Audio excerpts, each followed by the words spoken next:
کسی نے پوچھ لیا نا کسی اللہ والے سے کہ عورتوں میں حضرت فاطمہ افضل ہیں یا حضرت عائشہ افضل ہیں؟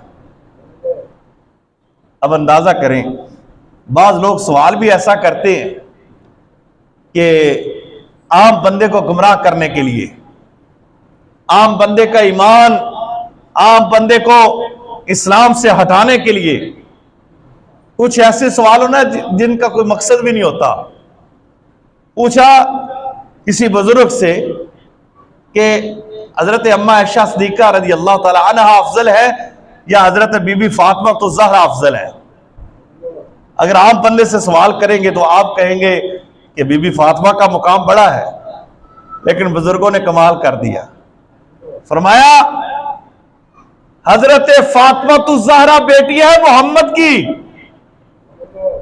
حضرت عائشہ بیٹی ہے ابو بکر کی، اس حوالے سے دیکھو تو فاطمہ افضل ہے۔ اور سنو، فرمایا عائشہ ہے بیوی محمد رسول کی اور فاطمہ ہے بیوی علی کی، اس انداز سے دیکھو گے تو عائشہ افضل ہے۔ دونوں کو افضل مقام پر رکھا، فرمایا دوڑ جا ورگلاتا لوگوں کو، عائشہ کو دیکھو وہ بھی افضل ہے، فاطمہ کو دیکھو تو وہ بھی افضل ہے۔ یہ سوال کا جواب کمال کا دیا۔ اگر بیٹی دیکھی جائے تو وہ افضل، اگر بیوی دیکھی جائے تو وہ افضل، یہ ساری نسبت ہے۔ ہم نے دیکھنا ہے کہ نسبت کس کے ساتھ ہے، نسبت رسول اللہ کے ساتھ ہے۔ مت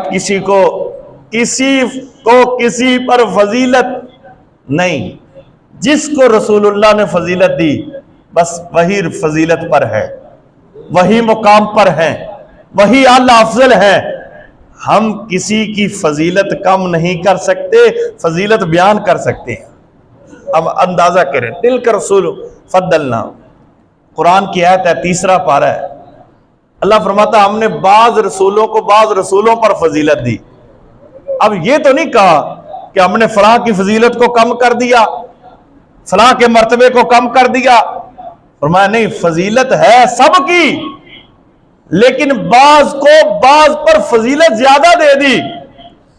صحابہ میں بعض سرکار نے فرمایا میرے وزیر بنا دیے گئے، بعض کو میرا مددگار بنا دیا گیا، بعض کو میرا سسرال بنا دیا گیا۔ فضیلت کے لحاظ سے اہل بیت کی شان اپنی ہے، صحابہ کا مقام اپنا ہے۔ ہم کسی کو فضیلت کے لحاظ سے کم نہیں کر سکتے، فضیلت کے لحاظ سے بڑے ہیں، مقام ان کا بڑا ہے، لیکن ہمیں یہ سوچنا چاہیے کس منہ سے بیاں ہوں تیرے اوصاف حمیدہ، خوشبو ہے دو عالم میں تیری ہے گلے چیدہ۔